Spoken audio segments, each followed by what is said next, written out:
Hailing from the great cold state of Alaska, I am the Frozen Gamer, and today I want to talk to you guys about Super Mario 3D All-Stars for Nintendo Switch. Now, obviously, it might seem like I'm a bit late to the party with all of this, talking about my impressions of this game, of the set of games, especially considering the fact that the games came out in September of 2020 and it's now January of 2021.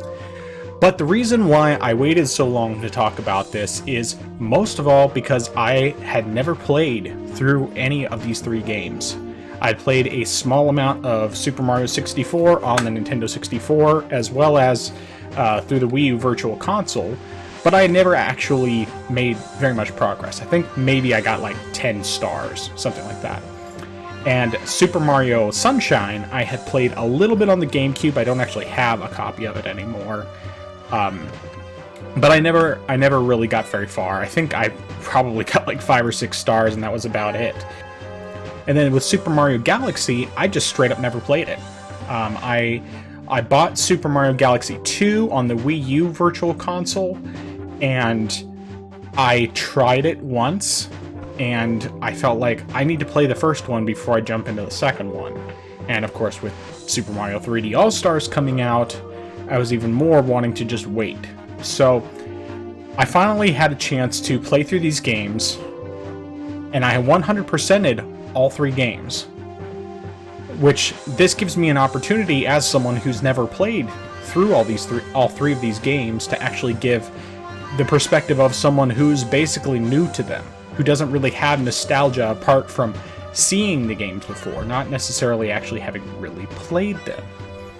And so I want to tell you today what it is that I think about them and whether or not I think they're actually worthwhile, whether I think it's worthwhile to buy this collection while you still can. Because as many of us know, probably anyone who's watching this video, the vast majority of people are going to know that these games are only available until the end of March 2021. So Nintendo's cutting it out at the end of the 35th anniversary, which is the end of their fiscal year.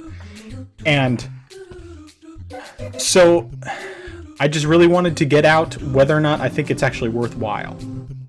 Because many people like myself, whether the same age as me, older or much younger, which is more likely, haven't played these games, and there's been some mixed information on whether or not these things are really worthwhile, particularly from people who have played them before, who have played them all, and everything that goes with that.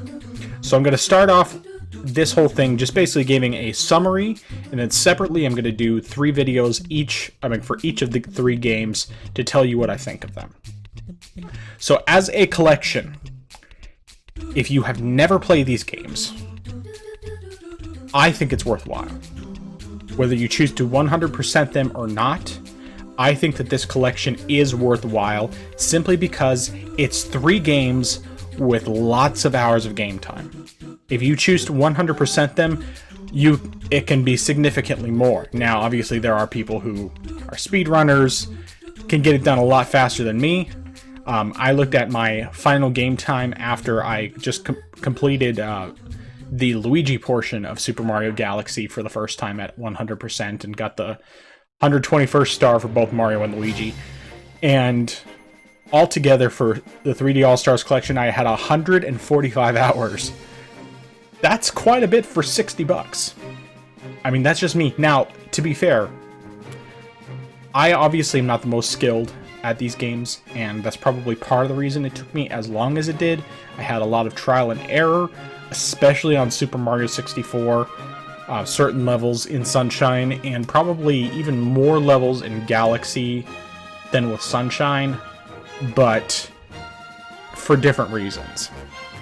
And as far as what these games bring to the table, now, the main thing above all else is that these are portable versions of all 3 games, which up to this point has not existed outside of like some China with the NVIDIA Shield tablet.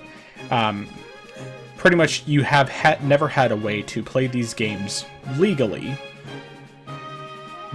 doing it that way. I mean, yeah, there's the option of emulation, especially if you already own the game, then it's actually legal, but it's still not quite the same experience. And I found that all three of these games play really well on the Switch. Now, I will say that Super Mario 64 definitely feels the most dated of the three games, without question. The camera is pretty terrible, sometimes infuriatingly so. Sometimes the controls are just not quite as precise as I would like, and I'm sure that there are people out there who are like huge Super Mario 64 fans who played it for decades and would disagree with me on that. But this is just coming from someone who's basically essentially new to the game. When I came into playing this game, because of how little I had played before, I had a much higher opinion of the game as a whole. Just more, I felt like, okay, I could get past some of the issues. And as I actually really dove into it more deeply on the Switch version, I kind of found I liked it less than I did initially, but at the same time, more than I thought I would by the time I was done. If that makes any sense. I'm not really sure if that's entirely clear here, but the main thing is that with Super Mario 64, it is an old game. I mean, it's 25 years old as of this year, and I mean, I can't remember what the actual release date was in 1996, but it turns 25 years old this year, and it feels like a 25-year-old game. There are just a number of things that we take for granted nowadays, especially like camera control, most of all, that are things that basically barely existed in Super Mario 64. And to be fair, it was essentially the first 3D platformer. I mean, there was Crash Bandicoot as well, but I think Crash Bandicoot came out later, and even if it didn't, that was less of a 3D platform. That was like sort of a 3D platformer, but it was much more on rails. It wasn't that sandbox kind of thing that you get with Super Mario 64 and games that follow after it. But even still, I thought Super Mario 64 was a good game.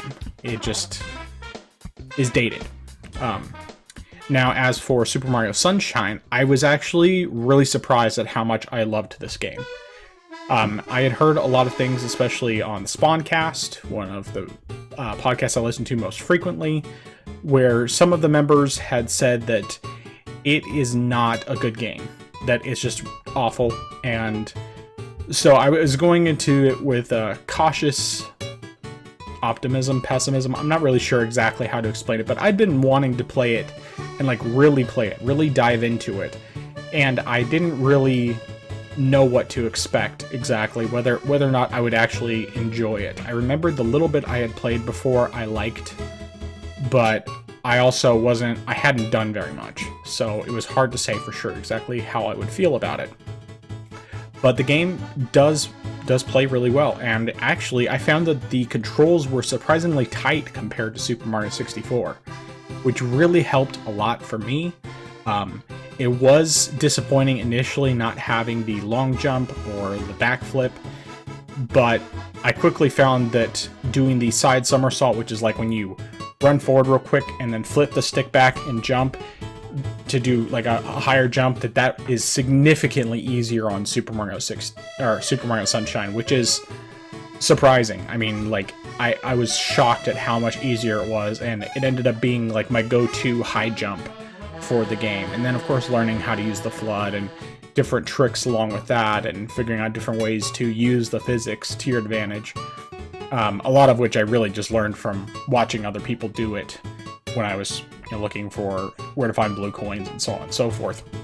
One of the things that a lot of people complain about with that game is the blue coins, and personally, that didn't bother me. There were definitely some that were very difficult, particularly the last, I think it's 5 or 10. I can't remember how many it is, but in the last level of the game, there's like 5 or 10 or something like that are all pretty difficult to get to. I did find a strategy that worked well for me. It was a very slow and steady strategy. But anyway, point is that blue coins, it didn't bother me collecting them. I actually kind of found it fun. I definitely needed help a number of times, but overall I enjoyed that. And as a whole, I I found that Super Mario Sunshine to me was more enjoyable than 64, simply because I got stuck a lot less. I mean, there's still some really difficult shine sprites in there, but I felt like the amount of times I raged and the amount of time I spent taking a break from the game was significantly less than I did with 64. Just because it controls so much better than 64. And most of the time I felt like if I did not get something, if I messed up on something, it was my fault and not the controls. That's not to say that that was always the case, but for the most part, I felt that way. Now with Super Mario Galaxy, this one I felt like was kind of like the in-between of the two, between Sunshine and 64. I think that the level design is probably the best overall compared to of the three games. But the controls are not as tight as in Sunshine. However, you do get the long jump back and the backflips, which are nice. That's very useful. And then, of course, for some reason, they took a step backwards with the side somersault, and now it went back to being as difficult to do as it was in 64. I don't really understand why they did that, but it was very much a situation where I felt like the lack of tightness with the controls was probably the biggest detriment of the game. But that being said, for the most part, the game was just really fun. I had a really good time with it. I wasn't sure how I would feel about having to use the motion controls to get all the different star bits, pick those up. Because you can play the game with split Joy-Cons, which is more akin to what you did with the Wii experience, except you just have to press the R button to reset the gyro anytime you get off center. And that is one way to play. But then alternatively, you can also use the Pro Controller. And if you use the Pro Controller, you still use the gyro, and otherwise the game controls really well. You don't have to shake it or anything. You don't have to shake the controller in order to do the spin attack. You can just press Y, which you can do even if you're playing with the Joy-Cons, which is great. But it makes that significantly easier. The only thing that I really did not like was playing in handheld mode. At least with some of the levels where there's more star bits to collect, and it's not as easy to collect, not as easy to take your finger and touch the screen to get all the little star bits, because unfortunately that's what you have to do in handheld mode. So most often, if I was playing away from my TV, which I played on my TV most of the time, I'd just pull off the Joy-Cons and play it in tabletop mode. And that worked, just as well as playing on the TV. So that is an option. One thing I also want to point out is the frame rate between the three games. 64 and Sunshine both only run at 30 frames per second, which is disappointing because there's no reason why they should not be able to run at 60. Obviously, the reason they didn't is because Nintendo was being lazy. Plain and simple, they just weren't going to put in the time and effort to make the games run at 60 frames. They increased the resolution. The games look pretty good, especially Sunshine, but they didn't up the frame rate, and that's something that would have made the games significantly better than they were already.